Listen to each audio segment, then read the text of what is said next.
primer lugar, pues quiero agradecer a la Academia Salvadoreña de la Historia por haberme invitado nuevamente, pues a compartir con tan selecta audiencia.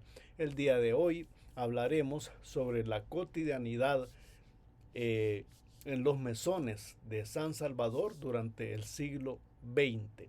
Para mí es un tema de mucha importancia porque como arquitecto estoy acostumbrado pues a leer algunas monografías, algunas investigaciones, pero solo de edificios monumentales, obras de cierta importancia, desde el poder económico, desde el poder político, ¿verdad? Desde el Estado e incluso pues las viviendas de las élites salvadoreñas, pero no se ha abordado o se ha hecho muy poco eh, el abordaje de temáticas sobre la vivienda de la gente del común. Por eso el día de ahora pues comenzaremos por una pequeña introducción, luego trataré de conceptualizar por medio de un pequeño estado de la cuestión para luego pasar a los orígenes del mesón en San Salvador y continuar con la evolución y consolidación de los mismos, ¿no? En esta etapa. Al final abordaremos la cotidianidad desde el hacinamiento y la insalubridad. Para ello haremos un poco de uso de técnicas de la historia oral, haremos entrevistas, tenemos un abanico amplio de personas pues de edades variadas entre los 25 y los un poco más de 70 80 años y estamos pues en ese aspecto pues tratando de abarcar una, una amplia visión al respecto de cómo percibía la forma de vivir cotidiana durante esta etapa pues de que esta gente vivió en un mesón. Así que los quiero invitar a que nos acompañen y que pues podamos pasar la próxima hora, hora y media eh, interviniendo este tema tan interesante. La casa, esa necesidad suprema del hombre convertida en objeto de lucro, en manera ilícita de atesorar dinero, es señal de codicia infinita y el mesón, caricatura siniestra y mortal de la casa. Alberto Masferrer. Ya entrando en el tema, eh, puedo comenzar diciendo pues que la problemática habitacional en los mesones de San Salvador ha sido algo recurrente por muchos años en la sociedad salvadoreña. Basta con leer los principales rotativos que circulaban en el país a mediados del siglo XX.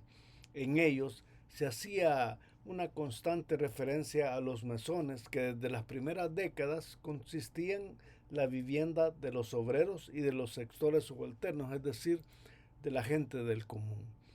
Se destacaba en esos artículos temas como los abusos por parte de los caseros, los altos pagos por la renta de la habitación, el estado deficiente de las edificaciones y las condiciones de insalubridad y hacinamiento en que la gente los habitaba. Tal problemática se incrementaba debido a variadas razones, entre ellas el crecimiento demográfico, las condiciones socioeconómicas, las migraciones internas, también las catástrofes naturales, dos intensos terremotos entre 1917 y 1965 dejaron destrucción en la infraestructura, empeorando por supuesto ya las deficientes edificaciones en que se hallaban los mesones. En El Salvador se ha escrito medianamente al respecto. Existen algunas tesis de pregrado, artículos de revistas, estudios de fundaciones especializadas y muy pocos libros. Cabe agregar que en ellos La mayoría de veces se abordó la temática del mesón como complemento de una problemática distinta. Este trabajo presenta a algunos de los autores que han escrito alrededor del tema, abordando el origen y la evolución del mesón durante el siglo XX. De acuerdo a mi maestro José Manuel Murillo Salinas, el mesón es el equivalente salvadoreño del palomar guatemalteco, del patio de vecindad mexicano o del conventillo suramericano, y puede definirse como una vivienda colectiva sin servicios individuales y que generalmente consta de 1 o 2 cuartos por familia, desarrollados alrededor de un patio central para usos múltiples de servicios y un corredor que da acceso a las habitaciones y que funciona como área social y de servicios de cada vivienda.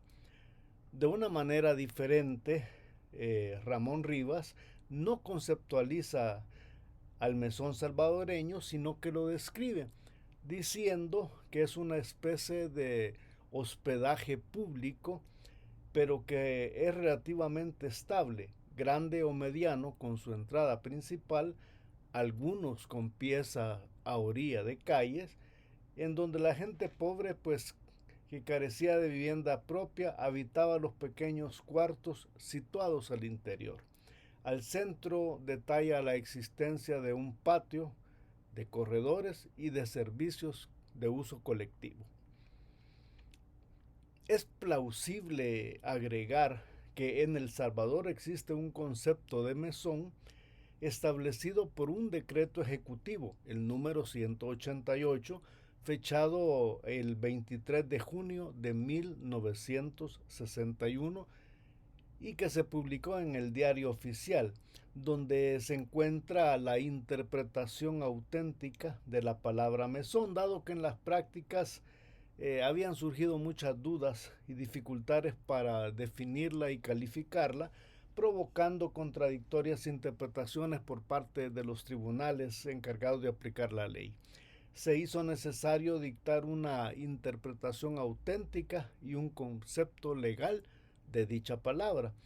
En ese sentido, se decía, pues, que se conceptúa como mesón toda casa, sea cual fuere su nominación o calificación científica o vulgar, que tenga por lo menos 4 piezas destinadas especialmente para ser arrendada o subarrendada separadamente a grupos familiares o a individuos, y cuyos servicios, accesorios o dependencia sean comunes. No se consideran mesones a las llamadas casas de familia o casas de pupilos. Como puede observarse, lo escrito sobre el mesón es coincidente tanto en las características espaciales como en la zonificación, los servicios y los habitantes. Se afirma en términos generales el concepto de mesón corresponde al objeto de estudio y queda claro que es un espacio habitacional que se ha utilizado en diferentes países de la región. Al hablar del origen del mesón, digamos de que el surgimiento de los mesones en San Salvador ha sido tratado por diferentes autores. Uno de ellos es Hart Denneke, quien explicaba que en El Salvador se solían encontrar en los centros antiguos de las ciudades principales y en su forma actual parecen originarse a comienzos del siglo XX.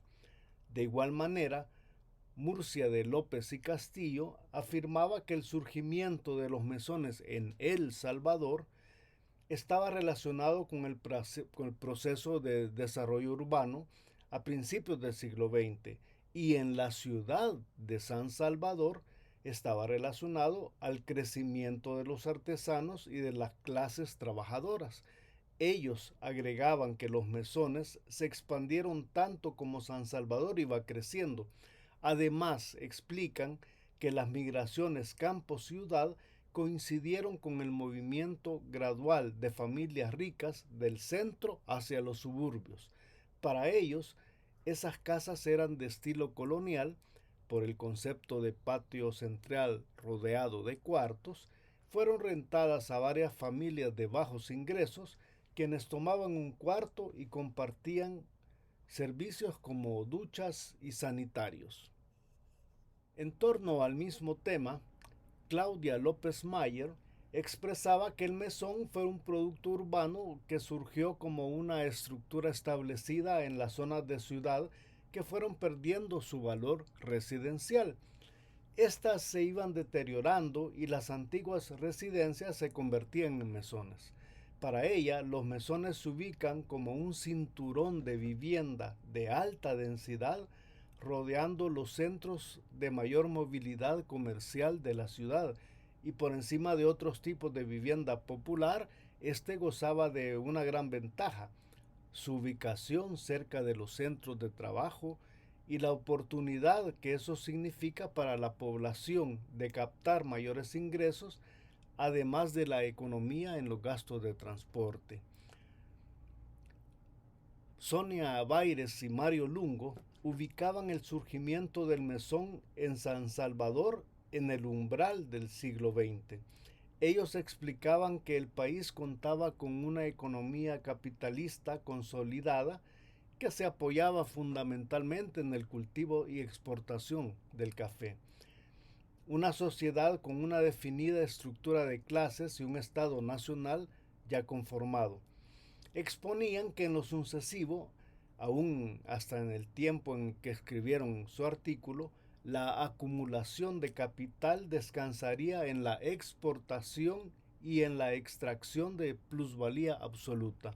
Agregaban que, a diferenciación regional provocada por la drástica transformación de las relaciones sociales en el campo, se manifestaba en el nivel urbano, y que las principales ciudades de las zonas cafetaleras ampliaron sus funciones comerciales y administrativas, destacando San Salvador y Santa Ana.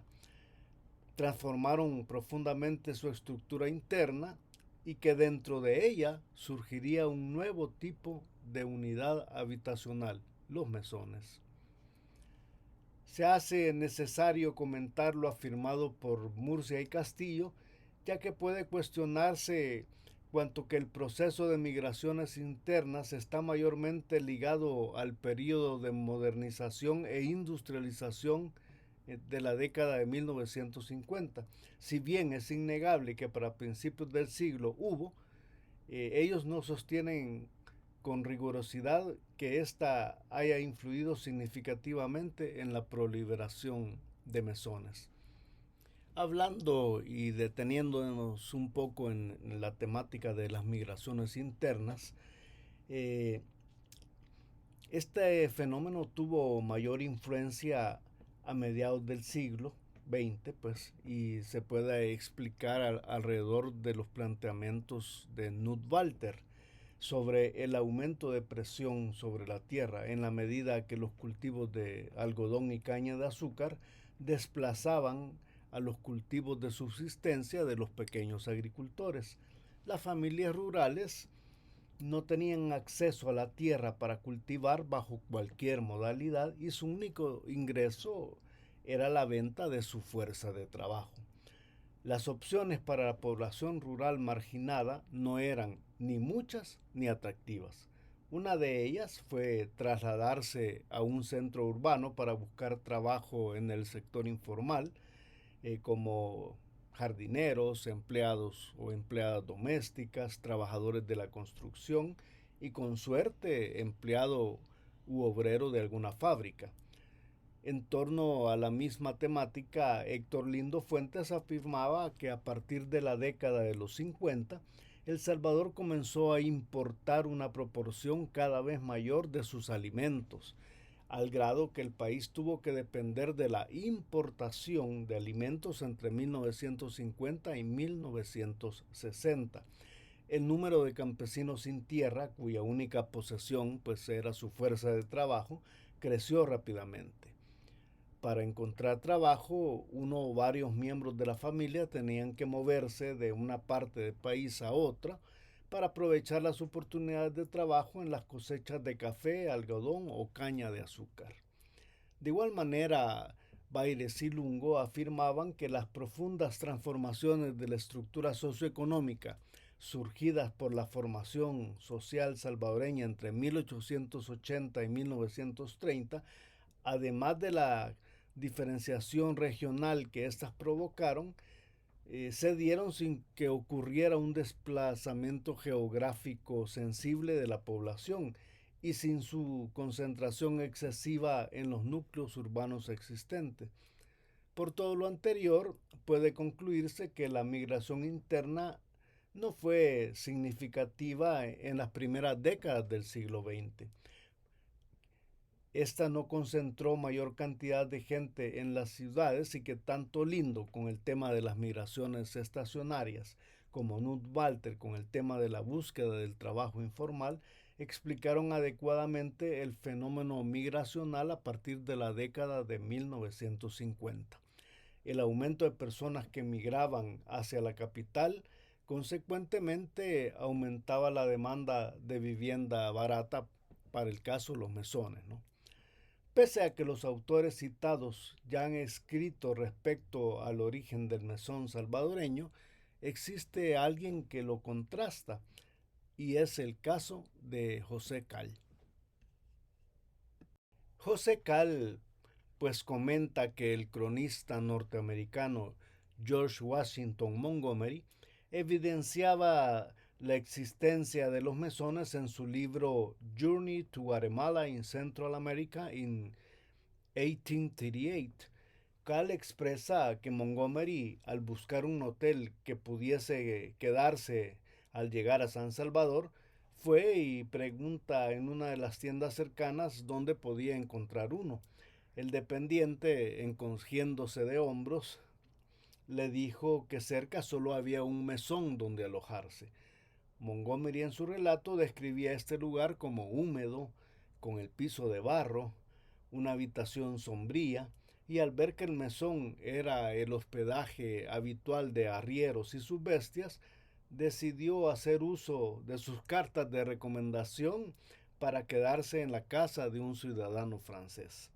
El relato de Montgomery más que recoge una información que sería muy difícil de conseguir, en la que se puede apreciar la presencia de la ruralidad en los países que vivían las secuelas de las guerras federales y que soñaban con una modernidad que aún no llegaba.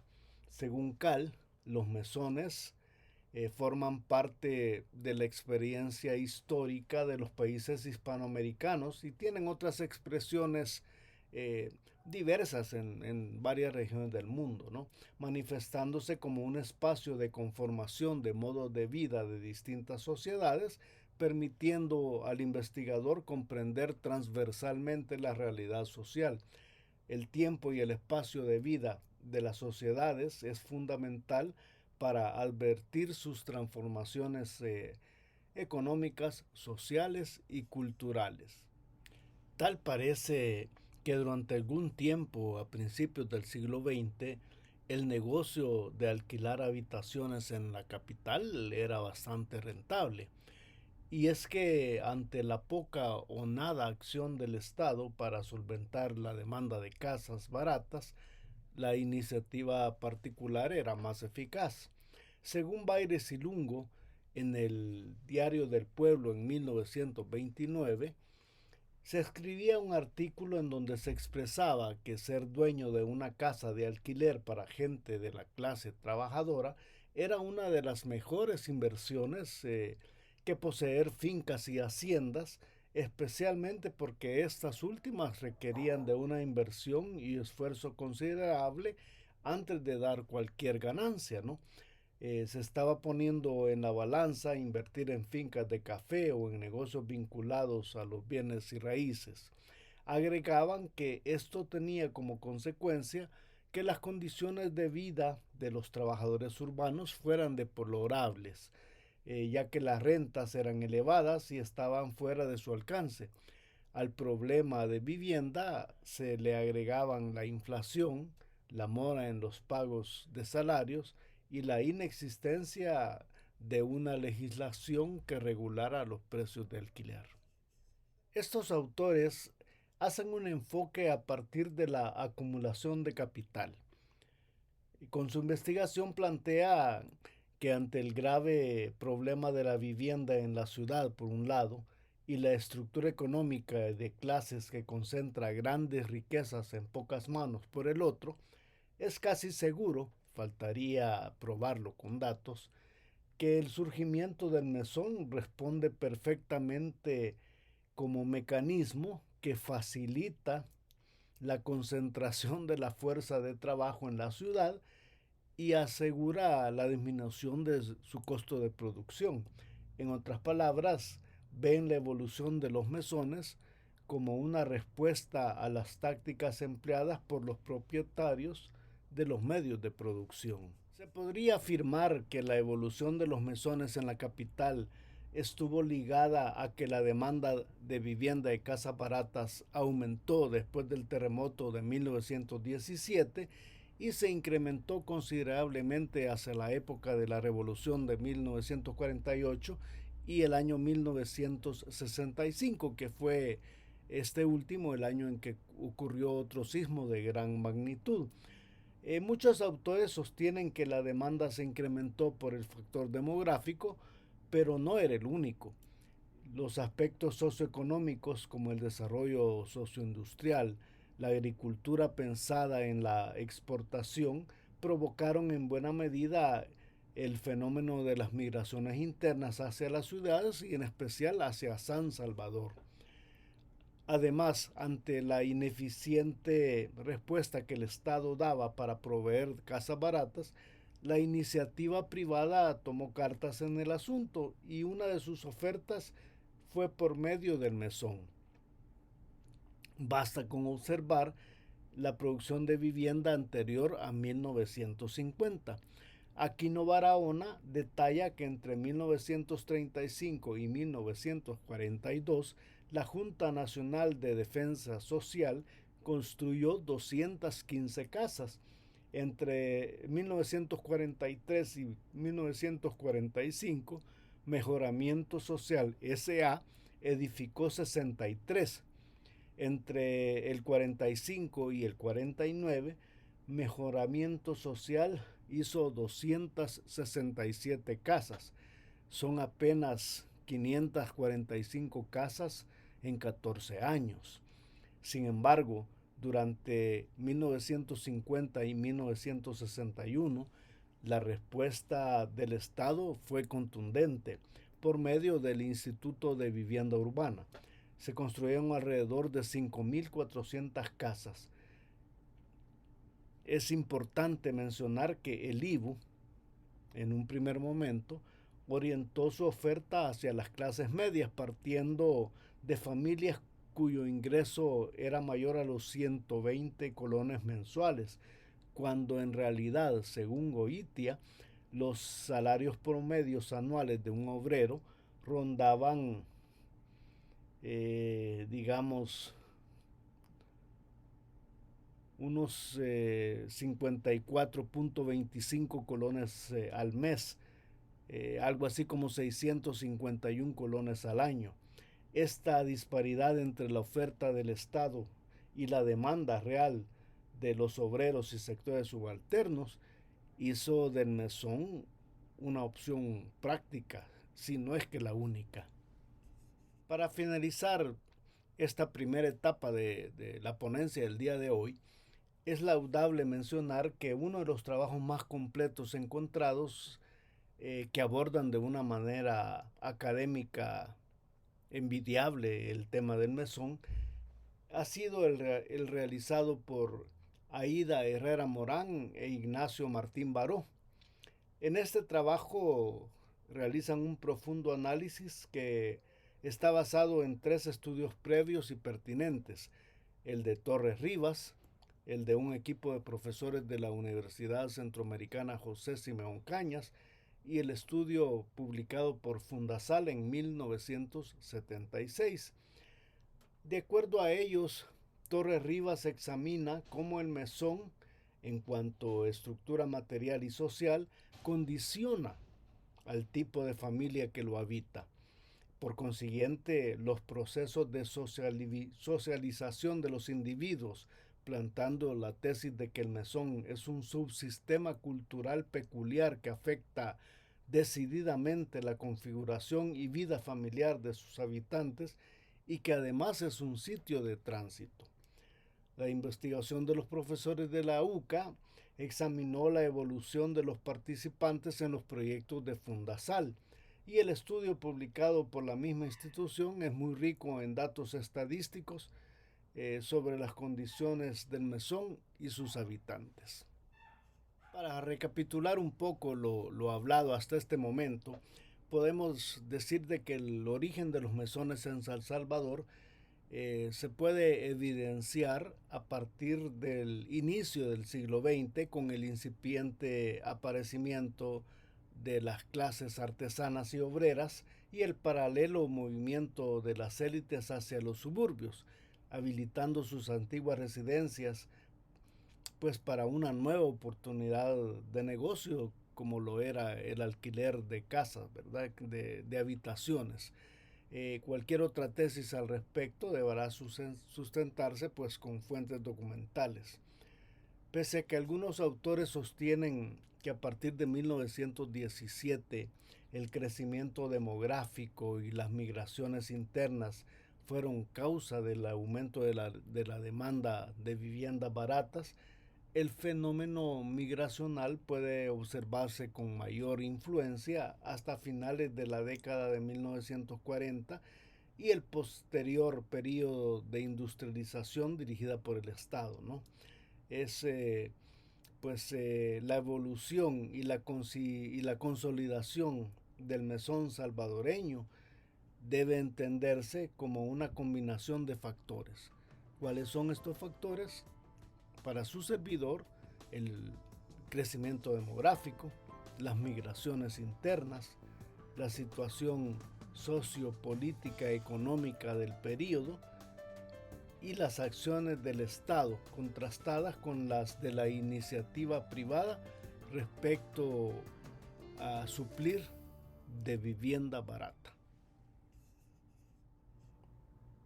Bueno, vamos a comenzar la segunda parte de esta ponencia que me ha tocado realizar este día, y para ello vamos a abordar un trabajo muy interesante que, si ustedes lo recuerdan, lo mencioné hace algunos instantes, y es un artículo que se llama Ley y Orden en la vida del mesón. Es un artículo publicado por la Universidad Centroamericana José Simeón Cañas, y los autores son Aida Herrera Morán e Ignacio Martín Baró. Este trabajo, pues ya como lo mencioné, ha sido ejecutado de una forma multidisciplinaria, y lo que más me interesa en esta sección es hablar sobre un día en la vida del mesón, y efectivamente así se llama el capítulo. El mesón escogido se encuentra en una calle secundaria en la parte sureste de San Salvador. Se trata de una calle situada entre la casa presidencial y el cuartel conocido como El Zapote, en el área de San Jacinto, cerca pues del Zoológico Nacional. El mesón presenta por fuera el aspecto de una casa vieja. Dado el desnivel de la calle, para llegar a él hay que subir un alto escalón. Frente al mesón hay una tiendita de abarrotes, y en las proximidades funciona una amplia farmacia y otras tiendas, sobre todo de comestibles. Junto al mesón se encuentra un taller de carros donde siempre hay algún vehículo descompuesto, piezas y partes de carros viejos, por lo general algún otro vehículo parqueado. El taller se observa una actividad casi continua y es frecuente ver a algunos hombres platicando en la entrada. El mesón tiene una forma rectangular, tiene un tamaño de 36 metros de fondo por 10 de ancho. Del área total que son 360 metros cuadrados, hay 210 metros cuadrados que corresponden a las habitaciones y 150 metros cuadrados que corresponden a los espacios de uso común, o sea, el acceso, patio y servicios. La fachada presenta tres puertas, dos laterales que dan a habitaciones particulares y una central por la que se llega al resto del mesón. Se entra por un pasillo corto, estrecho y oscuro, y se termina en una puerta de manera vieja en forma de verja.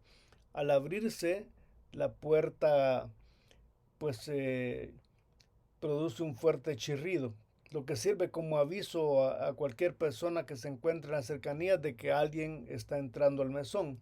Además hay un portón fuera que permanece abierto todo el día, pero se cierra a las 10 de la noche. En el interior del mesón se observa un patio de cemento largo y estrecho rodeado de piezas a ambos lados. El patio únicamente se ven cuerdas para tender ropa.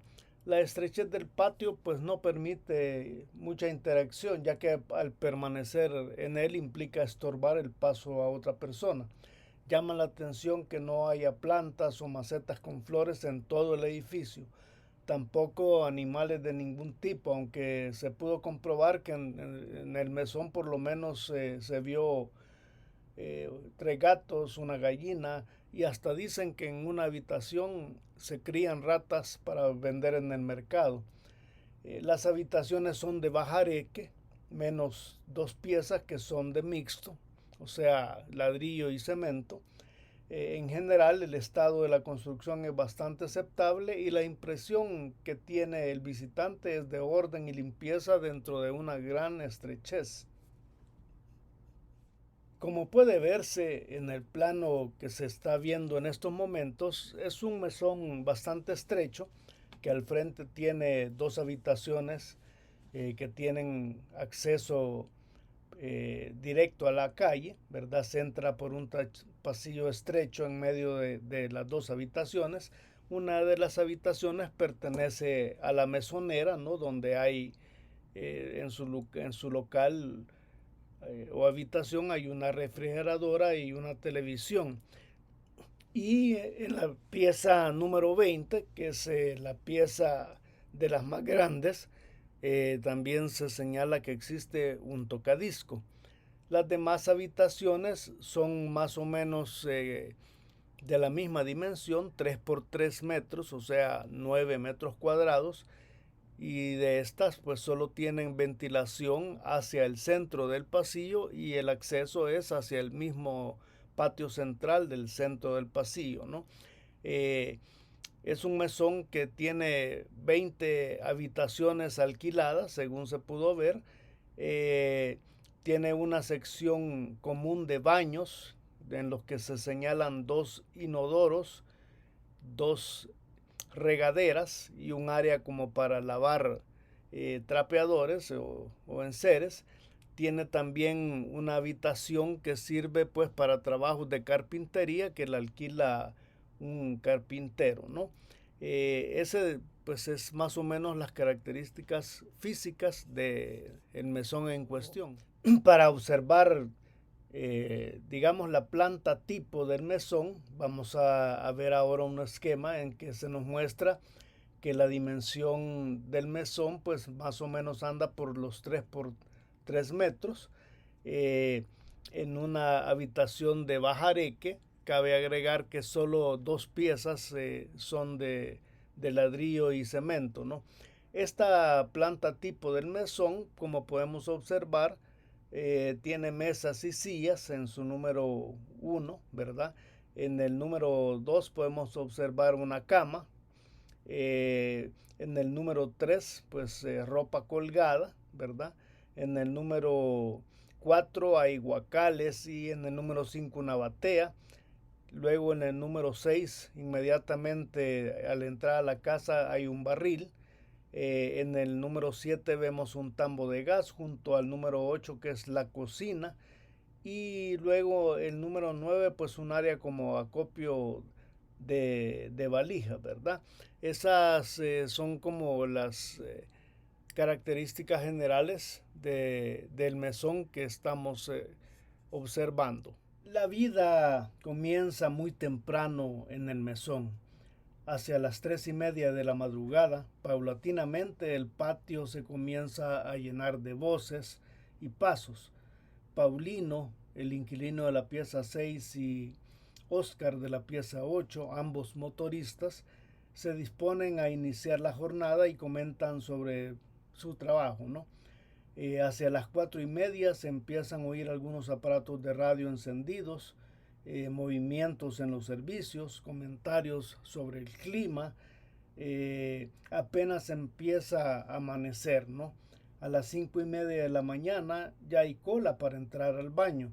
Los hombres esperan su turno sin camisa, con una toalla en la cintura, mientras platican incidentalmente o se saludan entre sí. Es importante llegar pronto al baño, pues si no puede quedarse uno sin agua, ¿no? Ya que entre las 5:30 y 6 la cortan. También las mujeres empiezan a movilizarse, algunas hacia su trabajo, otras iniciando las tareas domésticas cotidianas. Lola, la prima de la niña Lupita, lava maíz en el chorro de agua. A veces la niña Chela de la pieza 17 lava ropa en el patio ya a esta hora. Ángela va a la tiendita a comprar el pan y el café para el desayuno. La Cecilia ya ha quitado el agua. Y Meme, Martín y Marcial, de la pieza 4 y la pieza 18 respectivamente, que esperaban turno, únicamente pueden lavarse la cara en el chorro. A las 6:20, Carlos termina su desayuno de café negro y pan dulce, mientras Ángela le prepara 2 panes con queso para el almuerzo. Luego sale del mesón junto con Roy, el de la pieza 11, que es mecánico y tiene que tomar el mismo bus. Carlos y Roy han hecho una buena amistad. Sale también a esa misma hora Don Beto, el de la pieza 12, que es albañil. A las 6:30 el ritmo de vida en el mesón parece quedar momentáneamente suspendido. Se oye música de un par de radios y en el área de los servicios se encuentra vacía. El mal olor que sale de ella se expande hasta el último rincón del mesón. Hacia las 7 de la mañana, Don Nico, el de la pieza 16, sale al servicio, mientras la niña Juana, su señora, saca unos guacales con agua al patio. Ángela y Gloria, la esposa de Marcial, se disponen a lavar ropa cerca del tragante, cada una con su respectiva batea y guacales de agua.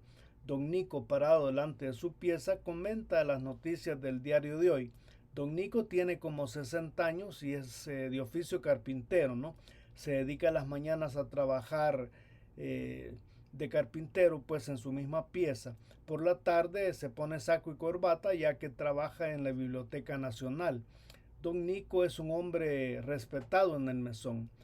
En ese mesón ya lleva viviendo más de 8 años, aunque su trabajo como empleado de gobierno le produce un ingreso mensual de casi 400 colones. Recuérdense que estamos hablando de una temporalidad antes de que nuestra sociedad se dolarizara, ¿no? Bueno, casi 400 colones. Sigue practicando la carpintería, dice, para que no se le olvide y para no quedar volando. Paradójicamente, su esposa, la niña Rosa, es mirada con cierto desprecio, ya que aunque trabaja lavando ropa ajena, siempre anda pidiendo comida a los demás. Sus hijos mayores no han querido aprender ningún oficio y cuando no se encuentran alcoholizados, tienen que trabajar como simples peones. Don Nico es originario de San Salvador, nació y ha vivido toda su vida en un mesón. En otro tiempo trató de conseguir casa propia, pero tuvo que desistir por la distancia y el costo. Ahora ya se ha resignado a vivir el resto de sus días en el mesón. Hacia las 8, Martín, el de la pieza 4, va de aquí para allá saludando y comentando. Le asegura a don Nico que es mejor trabajar en la empresa privada que con el gobierno. ya que si lo despiden lo tienen que indemnizar y así se puede sobrevivir hasta encontrar otro trabajo. Martín procede de San Miguel y ya lleva 3 años viviendo en el mesón. Está separado de su mujer y sus hijos viven con la abuela en Ayutuxtepeque. Es obrero, su turno comienza hasta por la tarde, por lo que suele pasar las mañanas en el mesón. Es un hombre cordial y servicial que goza de aprecio general. La niña Lupita lo prepara los 3 tiempos de comida, ¿no? Le lava la ropa, él a su vez le hace algunos favores, como conseguir leña, por ejemplo. Don Nico y Martín comentan sobre los derechos de los trabajadores y dicen, no tenemos derechos, pero derechos sí tenemos, lo que pasa es que no nos oyen. Ángela ya terminó de lavar y empieza a preparar el desayuno para Hugo Alfredo, su hijito. María, la de la pieza 13, sale a limpiar el área del patio correspondiente a su pieza. Ella y su marido, Daniel, casi no se tratan con nadie en el mesón, fuera de la mesonera, con quien pues tienen una relación comercial en base a que le compran las tortillas, ¿no? María es originaria de Zacatecoluca, antes vivía en un pupilaje eh, y trabajaba en Salume, pero tuvo problemas con los patrones y tuvo que dejar el trabajo. Dice que se aburre y hasta hastiada deseaba hasta irse del país, aunque tuviera que dejar a su compañero.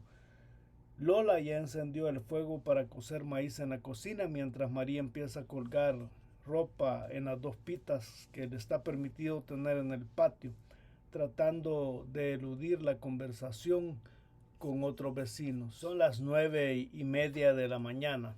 Ángela hace la limpieza. Los sábados a esta hora, Ana María, la hija de la niña Lupita, prepara carne en la cocina para tamales. Ana María estudia y dice que le gusta cocinar. Se encuentra bien en el mesón ya que no hay desórdenes como en otros, como en el que vivía antes de que su mamá se moviera para aquí. Cuenta que ayer tuvieron una fiesta con los muchachos de enfrente y detiene su plática para regañar a sus hermanitas que están molestando. El ambiente del mesón aparentemente tranquilo, pero se oye el martilleo de don Nico en su pieza. El patio se empieza a llenar de prendas recién lavadas. Aquí la gente paga puntual, señala la María, porque firman un contrato. Hace calor y en el mesón no corre brisa alguna. El olor procedente de los servicios como que se hace más pesado con la temperatura. Hacia las 11, Ángela vuelve a la tienda a comprar para el almuerzo del niño. Y pues como no se pueden conservar los alimentos en la pieza, cada comida requiere de su correspondiente viaje a la tiendita. A Ángela le gusta respirar el aire de fuera, aunque no sea más que en estas idas del mesón a la tienda. El almuerzo consiste en un huevo, arroz, frijoles y tortillas. La niña Lupita provee de tortillas a todos los inquilinos del mesón e incluso a personas de los alrededores. Les vende a 5 centavos la tortilla. Hacia las 12, Ángela lleva su manta para esperar su turno. La fila de las mantas sirve para mantener el orden sin necesidad de que las personas del mesón hagan cola personalmente. Hacia la 1, Ángela retira sus tortillas y almuerza en su pieza con su hijo. Después se recuesta a descansar con la puerta entornada. El sol cae en vertical y el calor dentro de la habitación es sofocante. Hacia el mediodía, la venta de tortillas origina en el mesón un continuo movimiento de personas que entran y salen. La niña Lupita usa el espacio del patio junto a la entrada para poner unas mesas donde llegan a almorzar unos empleados del gobierno. La niña Lupita les atiende obsequiosamente y hace como que no se entera de las bromas y alusiones que los hombres intercambian con Cecilia y Ana María. A pesar de su parentesco, son primas, Cecilia trabaja como sirvienta de la niña Lupita. En el mesón, La niña Lupita tiene un verdadero monopolio comercial y alimenticio. Anteriormente una vecina usaba su pieza como comedor donde servía a varios inquilinos. La competencia no le gustó a la niña Lupita. Otra vecina, muy amiga de ella, puso un rótulo en la puerta burlándose del comedor. Esto desencadenó un fuerte conflicto, ya que la interesada culpó a la mesonera del incidente. Por supuesto, el conflicto terminó con la expulsión de la vecina del mesón. Los sábados, hacia el mediodía y primeras horas de la tarde, se siente una gran animación en medio del sofoco del mesón. Gentes de los alrededores vienen hasta desde la colonia Costa Rica, vienen a comprar tamales a la niña Lupita. Se venden a 20 centavos. Son un pasón. Pancho, el hijo de la mesonera que vive en la pieza 1, regresa de su trabajo. Es mecánico y los fines de semana hace trabajos particulares. Marcos, el de la pieza 9, llega directo a su pieza con un amigo y se aprestan para ir a Santiago Texacuango, donde parece que tiene su mujer. Marcos apenas pasa en el mesón, solo lo utiliza para dormir. A veces trae mujeres a la pieza, pero procura no molestar a los vecinos. Apenas tiene 4 meses de vivir en el mesón y no hace esfuerzos por relacionarse con otros inquilinos. El señor Rosales, compañero de la niña Lupita, regaña a Lucy, la hija pequeña, que no quiere comer carne. Rosales trabaja como sereno en Santa Tecla y solo viene al mesón los fines de semana, pues su empleo lo mantiene alejado el resto del tiempo. Hacia las 3, Ángela sale a dar su paseo cotidiano con Hugo Alfredo por el patio. El calor dentro de la pieza es casi ahogante y el ruido, el mal olor, parecen hacerlo más sofocante. Cecilia aprovecha para preguntar a Ángela si le han sobrado tortillas. Moncho, el hijo menor de don Nico, de 18 años, llega vestido de futbolista, todo sudado, se sienta delante de su pieza, saluda a alguna de las personas que va por el mesón. Entra a su pieza, sale con un radio y se va a escuchar al portón de la calle. Don Nico ya se marchó hace rato a la biblioteca. Una de las vecinas de la pieza 7 trabajan como locatarias en el mercado. Sale de su pieza y se pone a lavar ropa. Son de las más antiguas del mesón y casi no salen de su habitación. Mantienen relaciones relativamente afables con la niña Lupita, que le suele encargar verduras y otros víveres en el mercado. Las 3 se muestran algo hurañas con el resto de los inquilinos. Solo las conocen como las muchachas. Nadie ha entrado en su pieza, pero dicen que crían ratas para vender en el mercado. No pudimos verificar la veracidad de este chisme, aunque nos inclinamos a pensar que es falso. Más posiblemente es como la condenación verbal de la hostilidad que los vecinos sienten respecto a las muchachas. Entre las 3 y 3:30 en la tarde llega el agua. Por supuesto, la niña Lupita es la primera en llenar sus barriles y guacales. Tras ella, el resto de mujeres del mesón. Esta actividad constituye uno de los procesos más importantes en la vida del mesón. Un rito esencial e ineludible, largo y tedioso. La recogida del agua dura hasta bien entrada la noche, ya que en algunas tienen que hacer hasta 8 viajes para llenar todos los recipientes. Ángela tarda más de 20 minutos en llenar un barrilito, 3 guacales, una cuchumba y una olla. Si consideramos ese tiempo como un promedio típico y multiplicamos por 20 familias, nos da un tiempo total de casi 7 horas, aunque este cálculo no es adecuado ya que los inquilinos de algunas piezas no recogen agua. La cola para el agua sigue el mismo patrón que para las tortillas. Cada vecina pone sus ollas en fila y así las demás respetan su turno sin necesidad de estar presente todo el tiempo. Sin embargo, algunas de las inquilinas más antiguas se arrogan una prioridad que las otras respetan para evitar conflictos. El espectáculo de la cola de ollas es lo primero que llama la atención cuando se entra al mesón en horas de la tarde. Quedarse sin agua puede ser un tremendo inconveniente, ya que en ese caso hay que ir a buscar a una fuente algo distante del mesón. Si alguna persona ha terminado su turno de llenar y necesita más agua, tiene que pedir permiso a la persona que está en el chorro en ese momento. La niña Lupita controla el agua, aunque si ella necesita a cualquier hora, pues la conecta, ¿no?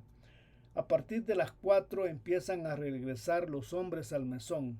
Carlos suele llegar entre 5:30 y 6, cuando todavía las mujeres están recogiendo agua. Ángela empieza a cocinar para la cena. Se oyen radios, conversaciones, en ocasiones opacadas por el ruido de la lluvia. Entre la cola para el agua, el regreso de los que trabajan, la temperatura, el ruido de los radios, el olor de los servicios, la atmósfera del mesón se va volviendo más y más pesada. A las 6 vuelven a tortear en la cocina y se repite una vez más la cola de mantas y el movimiento de personas que van a comprar tortillas. Moncho, todavía vestido de futbolista, comenta sus dudas sobre si bañarse ahora o no. Ya no queda más que una pieza con candado, lo cual indica que prácticamente todas las familias están de regreso. Varios hombres se arremolinan alrededor de los servicios, pues en los baños cae ahora el agua con más fuerza que en la mañana. Marcial y Roy platican en voz baja, mientras Carlos pasea con el niño en el pasillo. La niña Chela, sentada en una silla delante de su pieza, observa calladamente el movimiento del mesón. Don Edmundo, su compañero, se ha sentado en la orilla del pasillo y tiene en brazos a Beatriz, hija de Margarita, que vive en la pieza 3. Ya se ha oscurecido en el mesón. Son las 7:30 de la noche. Carlos y Ángela cenan junto con Meme. Hugo Alfredo ya duerme. La cena consiste en arroz, frijoles, queso y tortillas. A veces Carlos se toma una cerveza. Ángela solo bebe gaseosas. Tras la cena, Carlos reposa sobre la cama mientras que Ángela lava los trastos. Y Hugo Alfredo, que se ha despertado, corretea y juega por la pieza. Aunque ya no hace tanto calor, hay que mantener la puerta de la pieza entreabierta. Se oyen varios radios prendidos. Algunos han conectado ya la YSAX. Se oye también música de rancheras. La mayoría de los inquilinos se encuentran en sus piezas con las puertas entreabiertas. Unos comen, otros descansan, otros platican, otros escuchan radio o ven televisión. El ambiente del mesón es denso y la aparente tranquilidad parece apoyada en un difícil equilibrio de no interferencia, inhibiciones personales y resignación ante la omnipresencia invasora del otro en el propio espacio vital. A las 8:30, Cecilia corta el agua, cuya llave está bajo candado. Oscar se quedó con un guacal sin llenar, pero el único comentario que hace es: "Y ya la quitaron, ¿no?". Mercedes, en cambio, que no ha terminado de recoger agua, le reclama a Cecilia que vuelva a conectarla. Ya cortaron definitivamente el agua. La esposa de don Nico se acerca a preguntar a Ángela si ha cocido frijoles. Hugo Alfredo se despierta y se pone a llorar, lo que impacienta a Ángela, que trata de dormirlo de nuevo. En el cuarto, la niña Lupita, Oscar y Moncho, todavía vestido de futbolista, ven televisión, platican con Cecilia en alguna pieza, todavía no han terminado de cocinar. La música y las conversaciones van paulatinamente disminuyendo. El niño se ha vuelto a dormir. En la pieza cerrada la temperatura es alta y se siente que la transpiración es de varios cuerpos. Carlos y Ángela han puesto una sábana en medio de la habitación a modo de cortina para mantener su privacidad respecto a su huésped. Comentan sobre el trabajo. A un compañero le fue mal, lo mandaron a Guatemala por repuestos y le robaron. Tal vez mañana me toque ir a mí a Santana, dice. El pobre Martín tiene mala suerte. Le sirvió de fiador a un compañero de la fábrica y le prestó el dinero a un prestamista y ahora le tocará pagar a él. Bueno, así poco a poco los comentarios se van haciendo más espaciados y entrecortados hasta que el sueño los vence. Duermen ahora. Una de las cosas que más llama mi atención después de este rápido recorrido de un día en la vida del mesón son las reglas del mesón.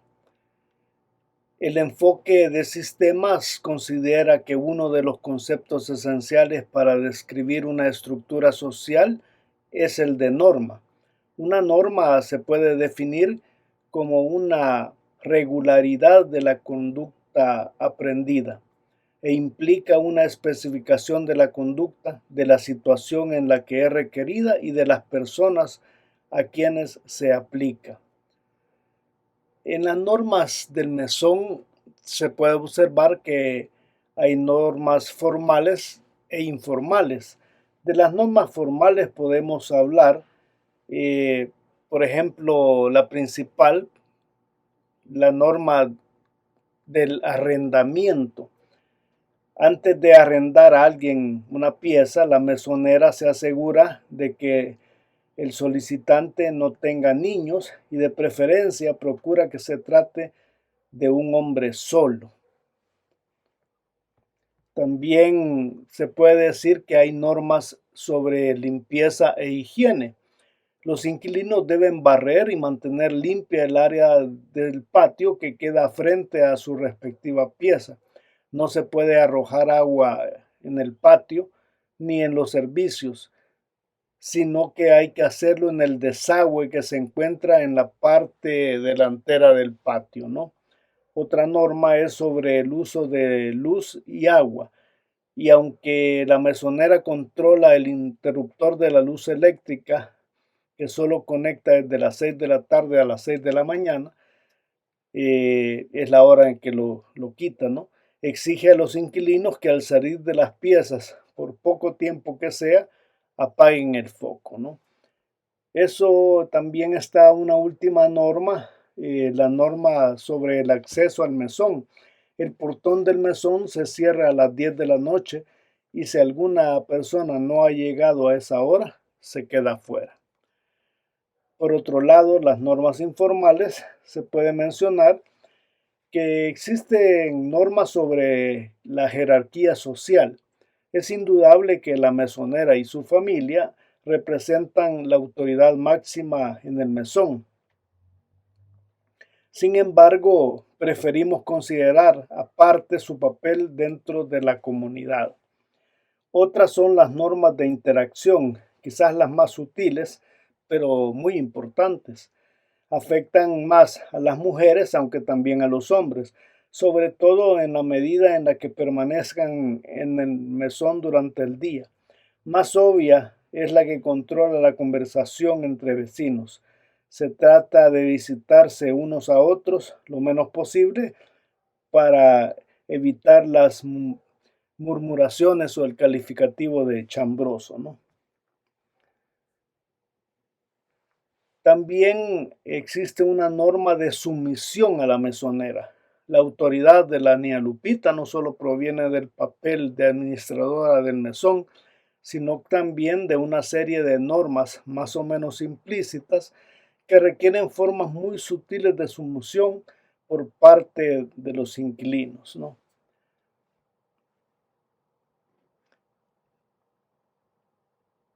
Esas serían, pues, las normas que se han identificado en, pues, la ley y el orden en la vida del mesón. Bueno, ya para concluir la tercera parte de la ponencia del día de hoy, vamos a hablar de los conceptos de hacinamiento e insalubridad en los mesones, ¿no? Pero antes, quizás haremos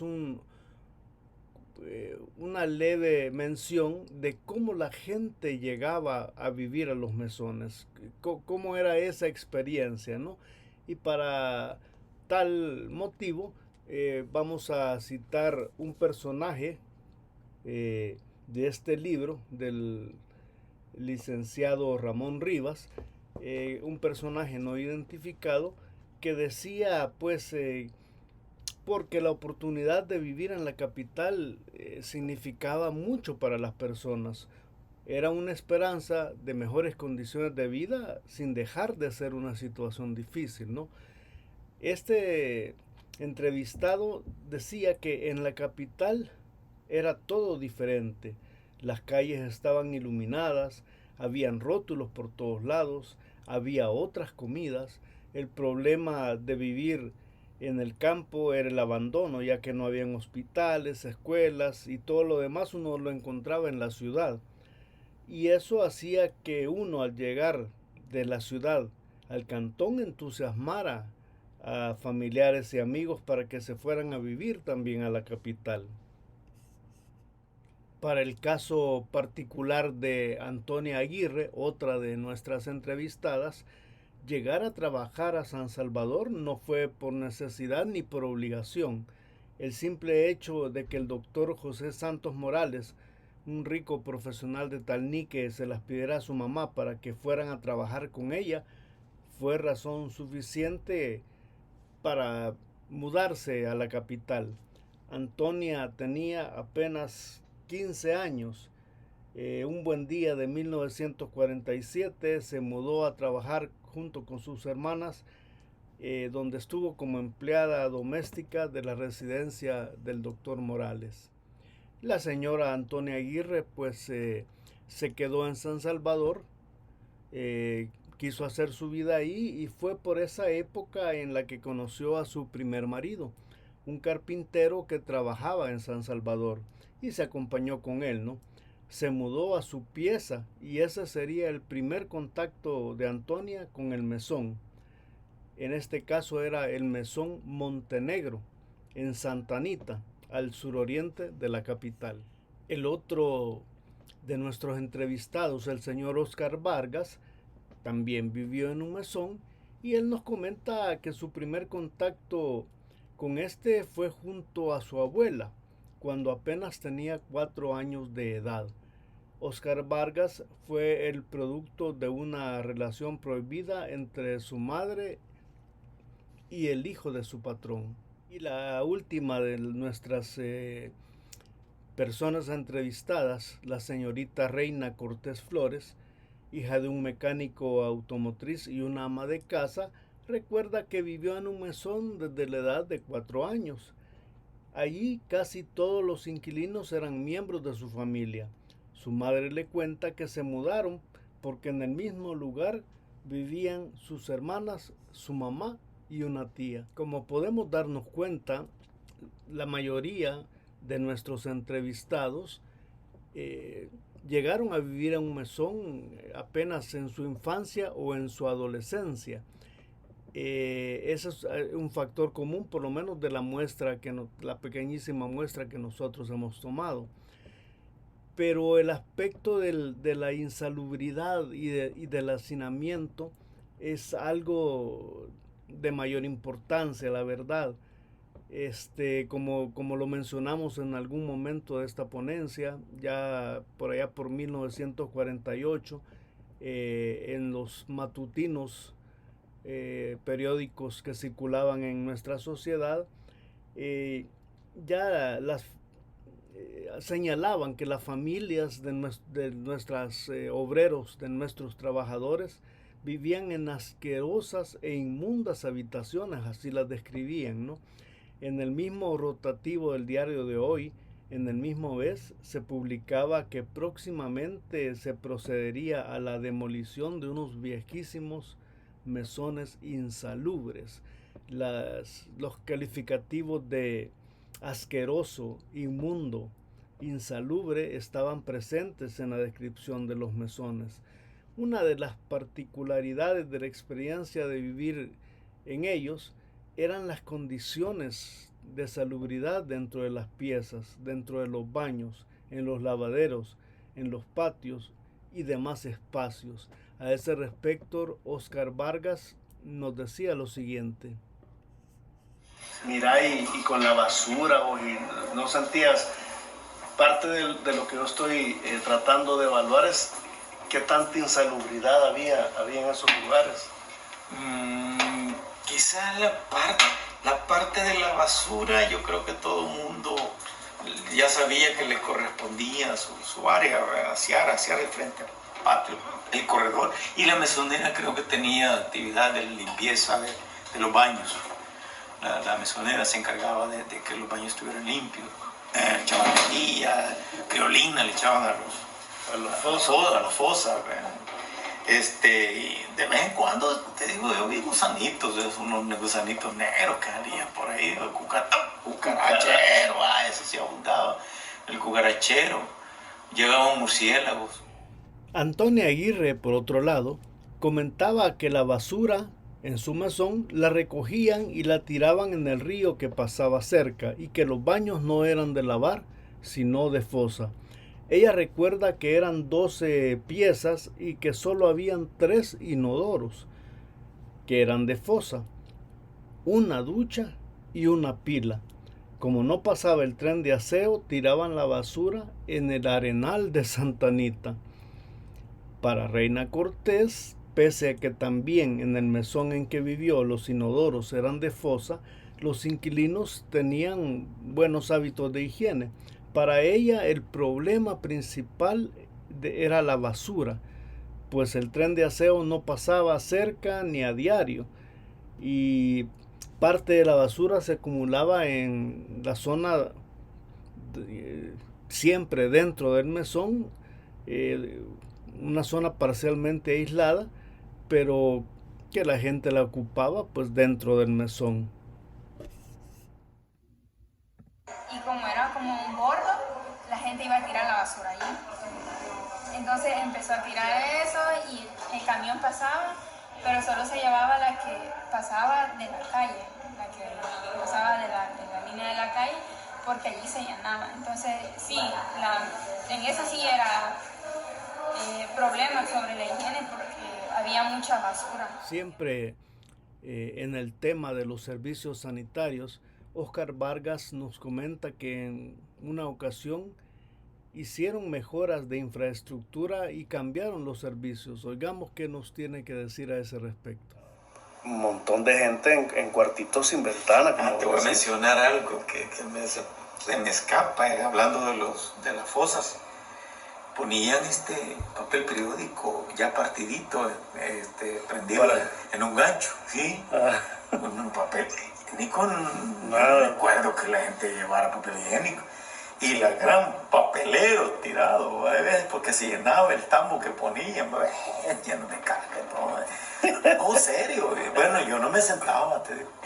Yo me acurrucaba así en el te subía al cuchum. Me acurrucaba. Hombre, que a veces llenos de mojados todos, pues, se queda acurrucadito, como en el campo uno le enseñaron también eso, pues. Bueno, incluso si se ha dado el caso, me acuerdo todavía ya, inodoros de lavar de China, la gente se acurrucaba. Había gente que no lo ocupaba, se hacían afuerita. Eso era triste, cuando entraba y ya ponía el grito en el cielo, estaba sucio, era plasta. A la par, a la par del en serio, a la par de la taza. En el mesón, en el otro. Sí. Se encontraron un montón de babosadas. Si las condiciones de insalubridad que hemos visto hasta este momento permeaban la cotidianidad del mesón, también habían otros factores que afectaban la salud mental de los inquilinos, específicamente aquellas que se refieren al hacinamiento.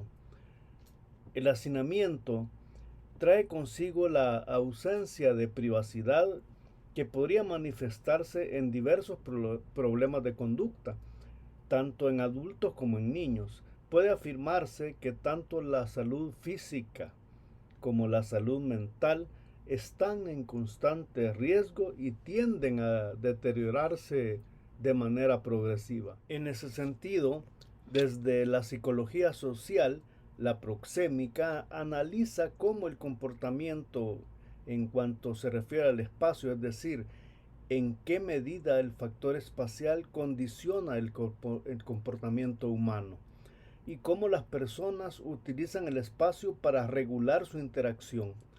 Altman considera que el espacio personal es usado como mecanismo para regular los niveles de privacidad e intimidad deseados por los individuos. De acuerdo a Stockholm, el hacinamiento surge al juntarse una determinada densidad con ciertos factores personales y sociales que sensibilizan sobre las limitaciones del espacio habitado.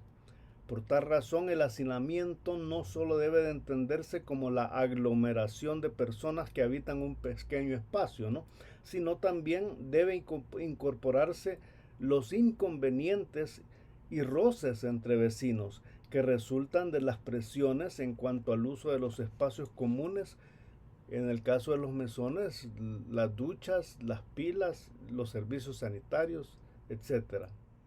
En base a estas razones que hemos estado escuchando de inquilinos de mesones, en cada pieza vivían numerosas personas, a veces más de 6 familiares.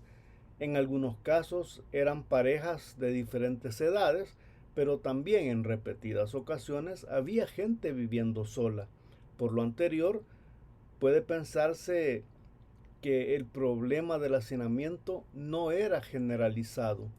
A ese respecto, Reina Cortés Flores nos expresa lo siguiente. Cuando ibas al colegio, ¿cómo hacías en la mañana para irte a bañar? Algo así creo que comentaste la vez pasada. Sí, pues como solo había un lavadero y era un lavadero muy pequeño. ¿Un lavadero para todo el mesón? Sí, un lavadero y era pequeño, entonces mi mamá decía que ella a veces se tenía que levantar temprano, a veces mi abuela lavaba en la noche para dejar ya tendida la ropa y a que otros lavaran y por lo mismo evitar pelea.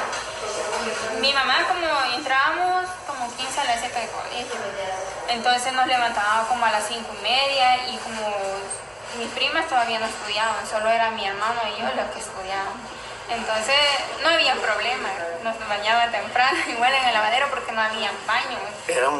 Solo había un baño, pero ese sí se llenaba. Y como mi papá salía a trabajar antes, entonces no había problema. El problema ahí era como las 6:30, 7, que las personas iban, o algunos se bañaban a la mediodía, se bañaban hasta la mediodía, pero nosotros sí no teníamos problema. Y como estaba oscuro todavía, mi mamá nos bañaba entero en el lavadero para que... Estaban chiquitos. Porque estaban muy pequeños. Pero ya el baño sí, igual el sanitario era solo 2. Reina también más adelante nos relataba que en su pieza de aproximadamente 16 metros cuadrados vivían 5 personas. Solo había una ventana pequeña que permanecía cerrada por el problema de los zancudos. Tenía vidrios, pero no se podían abrir, por lo que no ventilaba nada, Oscar Vargas también cuenta que habían familias grandes que se acomodaban en cuartos aproximadamente de 16 metros cuadrados, similar al que mencioné anteriormente, pero lo que a él realmente le incomodaba era la falta de intimidad. Sin tonteras y de todo. Dentro de tus recuerdos actuales, ¿vos considerás que había hacinamiento en el mesón? Podría decir que en algunos apartamentos, como te digo, las familias grandes, ¿verdad? Pero cabían todos, ya que se desplazaban. Y en cuanto a luz, hacinamiento en dormir en una habitación. No, eso sí, todos dormían en un mismo cuarto, los separaban divisiones de madera con periódicos, con los calendarios, esas eran las divisiones y una cortinita Veías todos los pujidos del papá y la mamá. Sí, era hasta cierto punto promiscuo. Pero algo interesante pasa con estas familias, ¿no? Porque pese a que las condiciones de higiene y salubridad no eran las adecuadas y la aglomeración o el hacinamiento era latente, los entrevistados tienen recuerdos agradables de su vida en el mesón. Por ejemplo, Antonia Aguirre relataba cómo estaba recién acompañada con su marido. Ella se sentía bien, dice, aunque estuviera aguantando hambre, y que después, al tener familia, se acomodaba al sistema de vida y los quehaceres. Reina Cortés comentaba que fue feliz en su niñez y que haber vivido en un mesón significó para ella una bella etapa. Ella y su hermano podían visitar a su abuela en cualquier momento, pues vivían rodeadas de familiares. Similares recuerdos tiene Oscar Vargas, pues expresa que pasaba jugando capirucho con sus primos y cuando el tío los castigaba, a él lo ponían a vigilar para que avisara cuándo era el mejor momento de seguir haciendo travesuras. Bueno, y ya para finalizar la ponencia del día de ahora, pues puede decirse que por medio de los recuerdos de las personas se ha logrado identificar la manera en que manejaban las condiciones de insalubridad y la convivencia en comunidad, ¿no? Se observó que quienes habitaron un mesón en alguna etapa de su vida aceptaron como parte de su cotidianidad las condiciones muchas veces antihigiénicas y de hacinamiento que prevalecían en los mesones, sin identificarlas como negativas totalmente. Esta subjetividad se justifica en las explicaciones que Herrera Morán y Martín Baró dan en su artículo respecto a la transitoriedad hacia un futuro mejor. Y también puede mencionarse las dos grandes tesis de Torres Rivas, mencionadas en este mismo artículo, de que el mesón constituye un subsistema cultural peculiar que afecta decididamente la confederación y la vida familiar de sus habitantes. Como podemos ver, las tres personas que se han entrevistado ahora no se quejan de su en el mesón. La aceptan y forman un bonito recuerdo de alguna etapa de su vida. Muchas gracias y quedo a sus órdenes para cualquier pregunta.